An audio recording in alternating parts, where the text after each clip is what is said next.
এইভাবে দানবীয় কায়দায়, স্বৈরাচারী কায়দায় মানুষের রক্ত পান করে কখনো ক্ষমতায় থাকা যায় না, দীর্ঘস্থায়ী হওয়া যায় না।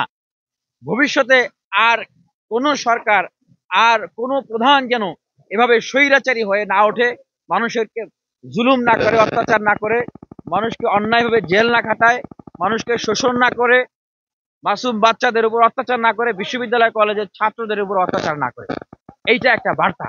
আর আমরা মনে করি যে বাংলাদেশে 5 আগস্ট পরবর্তী বাংলাদেশে ডক্টর মোহাম্মদ ইউনূসের নেতৃত্বে যে সরকার চলছেন, এই প্রথম নববর্ষ আমরা পালন করছি। এই নববর্ষর ভিতর দিয়ে আমরা সেটা কামনা করি যে এই দেশের উন্নয়ন হোক, এই দেশের সমৃদ্ধি হোক, ধর্ম বর্ণ নির্বিশেষে, দল মত নির্বিশেষে আমরা সম্প্রীতির বাংলাদেশে আবহমান কাল থেকে যে কৃষ্টি কালচার আমাদের দেশে চলে আসছে, সেটাকে ধারণ করে, লালন করে, চর্চা করে আমরা সুখে শান্তিতে আমরা এই পৃথিবীর বৃহত্তম বদ্বীপে আমরা একসাথে বসবাস করতে চাই, আমরা একসাথে থাকবো।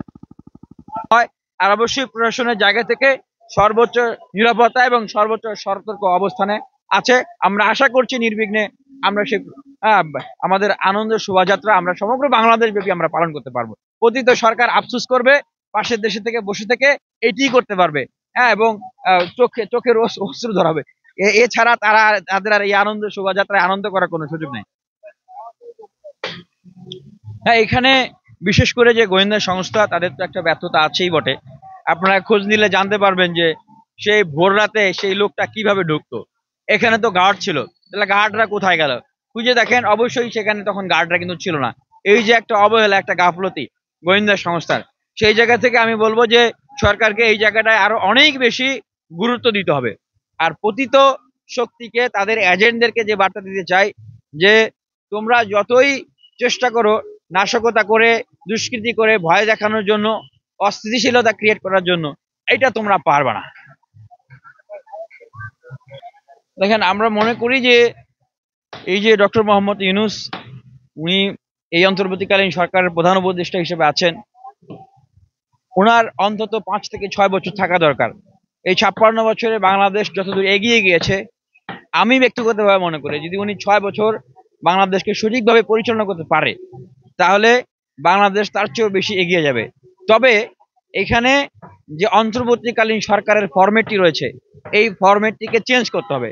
এইটাকে সংস্কার করে অভ্যুত্থানে অংশগ্রহণকারী যে শক্তি, যে দলগুলো রয়েছে, তাদেরকে নিয়ে একটা জাতীয় ঐক্যের সরকার বা জাতীয় ঐক্যের একটা রূপরেখার ভিতর দিয়ে আসলে এই সংস্কার গুণগত পরিবর্তন করতে হবে, জাতীয় আন্তর্জাতিক ষড়যন্ত্র মোকাবেলা করতে হবে, এবং বাংলাদেশকে অর্থনৈতিকভাবে সমৃদ্ধ করা, রাজনৈতিক পরিমণ্ডলে এগিয়ে নিয়ে যাওয়া।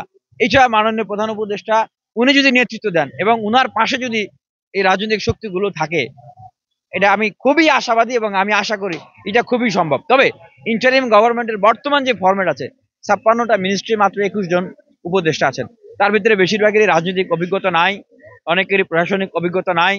হ্যাঁ, এবং এটা বাস্তব যে অনেকেই এমন উপদেষ্টা রয়েছেন, আমি যতদিন রিমান্ডে ছিলাম তারা ততদিন শেখ হাসিনার বিরুদ্ধে বক্তব্য দেয় নাই।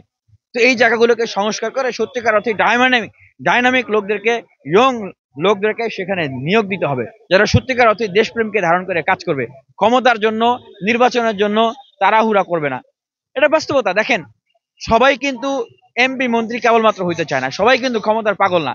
দেশের মানুষের জন্য কাজ করতে চায় অনেকেই, হ্যাঁ, দেশের পরিবর্তনের জন্য কাজ করতে চায়। আমাদেরকে তো শেখ হাসিনা অফার করেছিল, আমি জেলে ছিলাম, বলেছিল যে আমাকে এমপি বানিয়ে দিবে, 5 কোটি টাকা দিবে। কই, আমরা তো শেখ হাসিনার সাথে নির্বাচনে যাই না, আমরা আসলেই দেশের পরিবর্তন চেয়েছিলাম। তো এরকম তরুণ যুবকদের আরো যারা আছে দেশপ্রেমিক, যারা পুরে খাঁটি শোনা হয়েছে, তাদেরকে নিয়ে আসলে কাজ করতে হবে মাননীয় প্রধান উপদেষ্টার, আমি সেই প্রত্যাশা রাখছি।